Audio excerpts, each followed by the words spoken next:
What's up, people? I'm gonna do a quick video here. I'm doing the alternator on my daughter's '06 Chevy Aveo. This is actually the third time that I'm replacing the alternator on this car in the last year. It's getting real frustrating. I'm not sure what's going on. Maybe you guys can help me out. What happens is after a few months, the alternator just stops charging and I got to replace it. Not sure what's going on, but I'll show you guys how to do it. It's pretty easy. You guys are probably having the same problem if you clicked on this video. And if you guys got any ideas of what might be causing these alternators to go bad, let me know in the comments below, because I can't figure it out. It's getting real frustrating.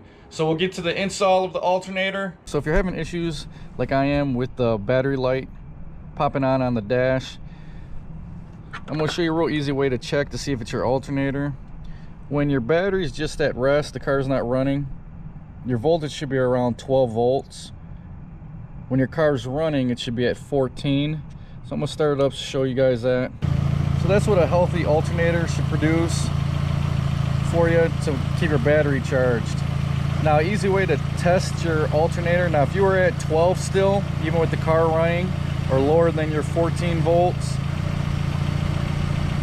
it might be either your battery that's just going bad, or it might be the alternator. So what you can do is to check to see if it's your alternator not charging your battery, is you can actually, without using a meter, go over here, take off your battery cable, loosen it up, take it off, and if your car stumbles, stalls, or just dies, once you take that cable off, then it's going to be your alternator. Right now the car is running off just the alternator power, no battery at all. Now if the car was running off the battery because the alternator wasn't working, then this car would have stalled and it would have died out. So that's an easy way to check to see if your alternator's bad. While the car's running, just take off your battery cable, and if you hear it start to stumble or die out, then most likely it's going to be your alternator that's going bad. If the car doesn't stall out and it seems to be running fine, once you take the battery cable off, you might want to get your battery checked, because it might be a dead cell in there, or the battery might be going bad and you might just need to replace the battery. All right guys, the first thing you want to do before you take out your alternator is make sure you disconnect your battery. I disconnected the positive and negative here. I had to test the battery anyways because it went down, and then charge it back up.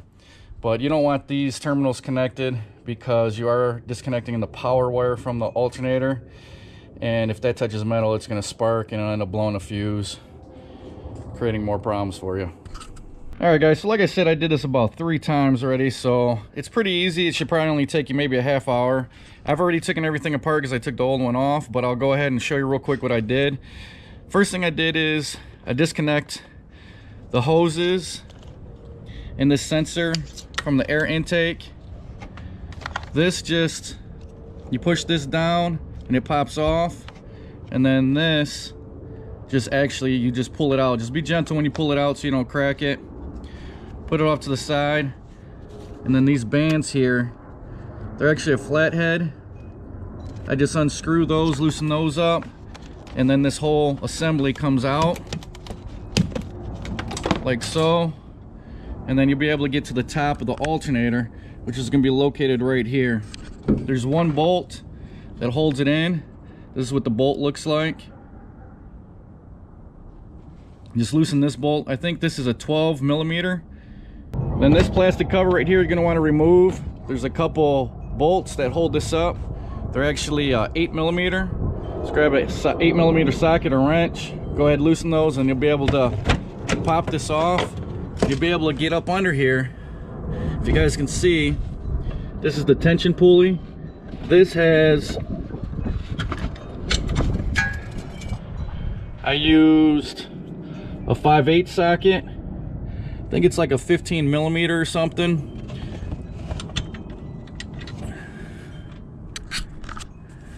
What you're going to want to do is you're going to want to pull this to the left to release the tension on the belt, and pull the belt off the pulleys so that you can get the belt off the alternator pulley. Then after that, I disconnected this sensor from here just to get this out of the way. There's just a clip right here. Pull this clip, be able to get this out of the way. And then your alternator actually sits up there. Like I said, I already removed mine. I'm going to install the other one. I'll show you. But there's 3 bolts that hold that on from the bottom. I'll show you the bracket. All right, guys, so this is the bracket for the alternator. This is going to mount to the block of the engine. That's what it's going to look like from top to bottom.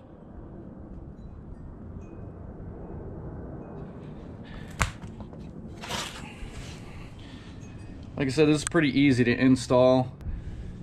All right, it is. I first loosen up this top bolt.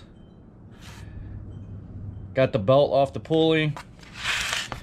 And then loosen up these bolts here. And then you just wiggle the alternator and the bracket through the wheel well. And then this, just pull this bolt out through here to get this off the bracket.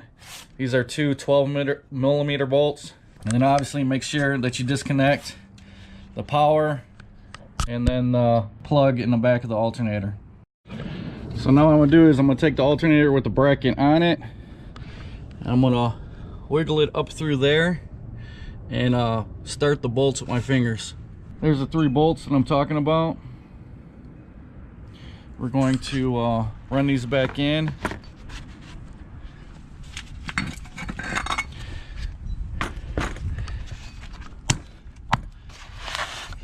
The long bolt is going to go. Long bolt's going to go in this top one here, and then your 2 short ones. One's going to go there, and there's one that's kind of hidden right there.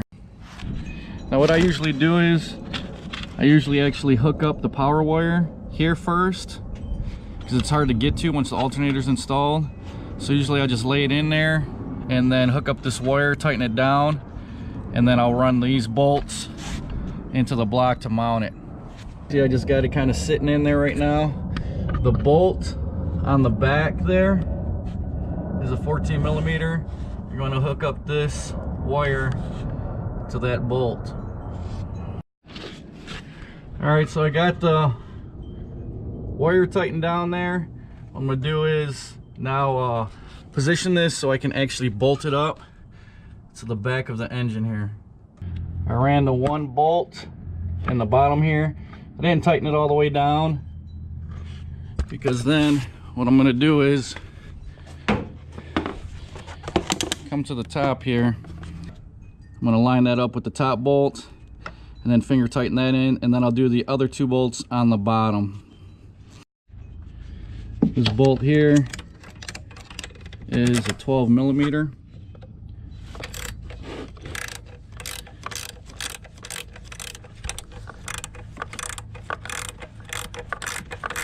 So I'll just snug that up, and then I'll put the other 2 bolts in through the bracket in the bottom. There's another good look at one of the bolts there. That bolt right there is the long one. Go ahead and finger tighten that one, and then obviously we got the other one that's up in the corner to the left of that. You're not going to really be able to see. I just went ahead and used the deep socket 14mm to get to that one, and then I used my Milwaukee ratchet.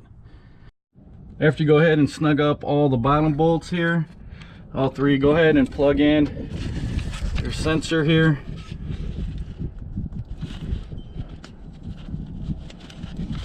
Make sure it snaps into place. It'll be good there. Then you can go ahead and put your bolt back on by taking this pulley. Let's put a wrench or a socket on the end of that. Pull it to the left to give it some tension, some slack, and then you'll be able to route that back around your alternator. Sometimes you might need 2 people to do this, one to hold this pulley and one to get the bolt around the alternator. What I'm going to do is I'm actually going to route it around the alternator first. I'm going to take it off here, and then I'm going to route it around the alternator first. Then I'm going to come down here, push that, and then slide that underneath. As you guys can see, there's the pulley for the alternator, and then there's the belt down there. I'm just going to reach down there and put it around the pulley. I got the belt around the pulley. Then we'll go back underneath and put it around the tension pulley.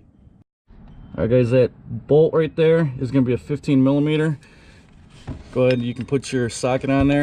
Make sure you got your belt on the other side of this though, or else it's not going to, your ratchet's going to be in the way and you won't be able to get this belt on. All that set up, just come back up here and tighten that down, and then there's another nut that goes over this right here, and it's for this bracket for this line. So this goes over like so, and then tighten up the other nut. So it's going to look like, and then make sure you go ahead and plug the plug back in on the back of your alternator. You can just reach it down there and plug that in. After that, just reinstall your intake hose. Make sure you plug up your sensors here so it snaps, and then tighten down the bands. And after that, make sure you go over everything, make sure everything's plugged in, you didn't miss anything. Check your belt, make sure it looks like it's routed properly. Hook up your battery and then start it up and then test it to see if it's charging. Alright guys, we got it started up. Check the volts here. Looks like it's charging the battery. Before, when the alternator was toast, it was only at like 12 and below 12, 11.6 I think it was, while the car was running. So obviously the alternator wasn't charging the battery. Now it is, so we should be good. Like I said earlier in the video, if you guys that have a Chevy Aveo or anything similar to this is, like I said, my third alternator that I've replaced on this car, and I'm really not sure what it is that keeps making these alternators go out. If it's something to do with the electrical system in the car, or if it's just maybe a bad batch of alternators. I'm really not sure.